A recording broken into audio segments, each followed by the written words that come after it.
In sitting down with Paul, I got to learn about a Melbourne couple, one of the couples that he looked after this last month.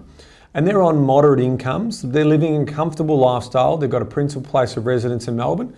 And they're also currently building a property just up the road as their first investment property in a neighbouring suburb. So we believe they'll do quite well out of that. So well done in terms of getting on that pathway already.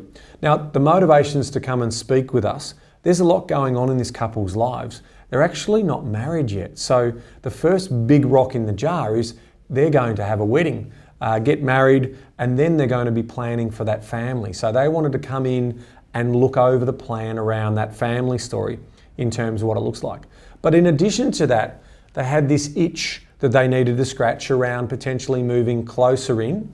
So they wanted to move closer to the CBD, which would have meant a really higher price point. And how would that impact their, number one, living, number two, having a family, all of those things. So they needed to solve that problem. And that's why they were motivated to come in and have a conversation with us. And as they went through that, they went on the discovery of trying to work out exactly what came about. And in this case, here's what the story was. So the story was we could potentially move them closer in and get a higher price property closer to the city. But the challenge with that is that would effectively wipe out their surplus cash, which meant that they would have to compromise on their living and lifestyle spend. And that would potentially mean that they might have a nice home, but they wouldn't be able to have the money to enjoy that whilst also having children as well. And especially when the children came along, that would make money really tight, which could have meant that really good investment property that they've just gone and bought the land and are building that property for, they may have had to sell that to actually get through. So all good for them for now, but not giving them a passive income into the future. So that was ultimately what they were looking for and what they discovered. So the solution that Paul came up with was a really, really clever one. And that was simply stay in your principal place of residence, okay, and we'll keep our personal debt lower. Okay, we'll finalise the build on the first investment property and get tenants into that property straight away.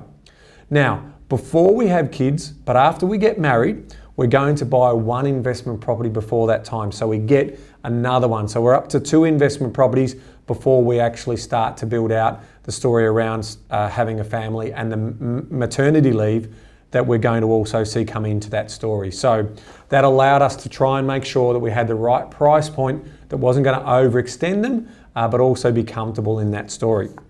So their ultimate plan looks like this: home, an investment portfolio of 4 properties. So once they have the kids and they go old enough and the wife returns back to work, there's going to be more income and we'll buy 2 more properties. Their plan is to retire around that sort of 58 to 60 range on $2,000 a week or $104,000 in passive income over time. So for me, this is a really good example of what a lot of mum and dad households out there have to go through. They have to go through this thinking, this discovery session, what's possible for them based on their cash flows. And so for me, the transformation for them was they needed to compromise on some of their expectations. So the expectation to live closer in when the property that they live in now and the area they live in now gives them a lot of what they needed, but wasn't necessarily closer in, they compromised on that. But the compromise on that has meant that they can go about in building out this investment portfolio. And a couple of important things in here. When they sat down to think about having the 2 children, the wife wanted to have a little bit more of extended time on maternity leave and also in part-time work, so she could enjoy the company of her children as opposed to just going straight back to work. So we've also accommodated that into the cash flows, into the numbers, and related that back to what was important to them. So, for me, these guys are on their pathway to achieving their financial security. So another great result for one of Paul's clients.